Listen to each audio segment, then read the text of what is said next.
রামপাল উপজেলায় চলছে খাল ও নদী খনন। পানি উন্নয়ন বোর্ড ঠিকাদারি প্রতিষ্ঠানের মাধ্যমে এই কাজ করছে।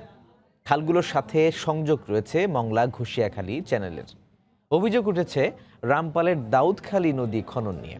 স্থানীয়দের অভিযোগ, ব্যক্তি মালিকানাধীন জমির ওপর দিয়ে রামপাল দাউদখালী নদী খননের জোর চেষ্টা করছে পানি উন্নয়ন বোর্ড। তরিকুল ইসলামের প্রতিবেদন, ক্যামেরা ছিলেন নিয়ামুল হোসেন কোচি। সরেজমিনে দেখা যায় কোনো জমি অধিগ্রহণ বা জমির মালিকদের কোনো রকম ক্ষতিপূরণ না দিয়ে রামপালের দাউদখালী নদীর পশ্চিম পাড়ে লাল পতাকা দিয়ে খননের জন্য ব্যক্তি মালিকানাধীন জমি চিহ্নিত করা হয়েছে। স্থানীয় এলাকাবাসীর অভিযোগ, লাল পতাকা দিয়ে জমি চিহ্নিত করার পূর্বে পানি উন্নয়ন বোর্ড কোনো নোটিশ দেয়নি জমির মালিকদের।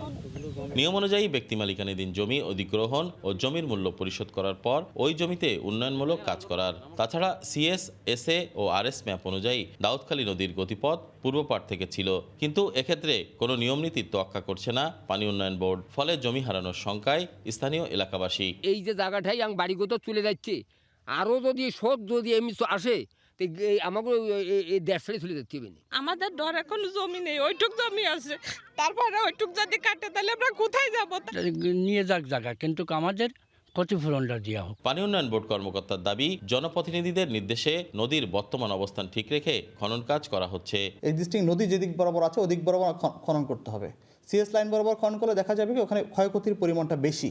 এই জন্য আমরা এক্সিস্টিং লাইন যেটা আছে সেই বরাবর এখন খনন করার সিদ্ধান্ত আমরা নিয়েছি। অন্যদিকে জেলা প্রশাসক বলছেন, মানুষ যাতে ক্ষতিগ্রস্ত না হয় সেদিক বিবেচনা করে সরেজমিনে পরিদর্শন করে খনন কাজ করা হবে। মেপে টেপে দেখতে হবে যে আদৌ তার জায়গাটি সেখানে পড়েছে কিনা, তার সম্পত্তিটি কি ব্যক্তি মালিকানাধীন কিনা, রেকর্ডীয় সম্পত্তি কোন খতিয়ানে পড়েছে, এগুলো দেখে তারপরে আমরা অবশ্যই ব্যবস্থা নেওয়ার চেষ্টা করব। রামপালের দাউদখালী নদীর দৈর্ঘ্য 17 কিলোমিটার।